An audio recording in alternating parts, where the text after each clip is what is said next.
Even Chlebowski might adore pickled onions, but in my humble opinion, Peruvian Salsa Criolla is simply better. You will need onions, preferably red, a bunch of limes, parsley or cilantro, but I prefer parsley, black pepper, salt, MSG if you want, and traditionally, you need Aji Amarillo, a pepper native to Peru, but it's hard to find fresh where I am, so I've substituted with Mexican Manzano peppers. If you can't find either Manzanos or Aji Amarillo, use an orange bell pepper and a habanero. If you can't handle spice, just use the orange bell pepper. While not traditional to Salsa Criolla, I like adding the zest of the limes I'm using. If you're going to be using the limes anyways, why not use all the parts that add flavor? Zest contains oils responsible for fragrance in citrus fruit. Just make sure you're not adding the white pith. It's bitter. Obviously, you can skip this step to save time or effort.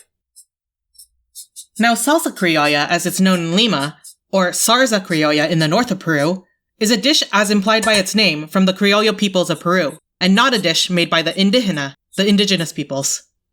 The Creoles, historically, are a product of Spanish and or French colonialism, a group of mixed peoples with multiple influences dependent on where exactly they ended up. In the case of Criollo Peruano, that was the coast of Peru, where the influences come from Spanish, Africans, Italians, and the Chinese. The bulk of Salsa Criolla contains onions, which came through trade to Peru, likely through Spanish imperialism. Chop your onions. I slice the entire onion in half vertically first, then cut them once more vertically, not going through the root, so that the individual onion slices aren't too big to fit in my mouth. Then cut across orbitally to rupture more of the onion cell's walls, because I personally prefer the stronger taste. If you're not a fan of pungency in raw onion, cut pole to pole and halve once lengthwise. Cutting vertically will rupture less onion cells, which also helps you cry less. You can additionally soak the cut onions in water first for at least half an hour to mellow their flavor before using them. Cut your peppers into strips, removing the seeds. If you don't wear gloves for this, make sure you wash your hands thoroughly, and remember to wipe down your workspace. You might not feel the burn now, but you might later. Chop the parsley finely.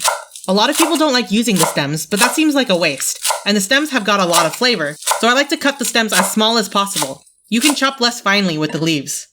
I prefer using flat leaf Italian parsley to the curly variety. Now add your black pepper. I prefer using whole peppercorns because with pre-ground peppercorns, you lose most of the aromatic compounds to the air over time due to increased surface area, but use whatever you have. Add salt. And your optional MSG. Then take the limes, roll them so they're easier to juice, cut in half, and squeeze into the bowl. Mix everything together. Taste for seasoning and adjust if necessary. You can eat it right away, but the longer you let the onions and peppers macerate in the lime juice, the better it'll taste as the flavors meld together. Salsa Criolla is bright, acidic, spicy, and herbaceous. It's the perfect accompaniment to almost everything, but particularly because it's so acidic, it goes best with fried or greasier foods. It will last at least a week in the fridge, so throw it onto anything. If you enjoyed this, please like and subscribe for more videos contextualizing food.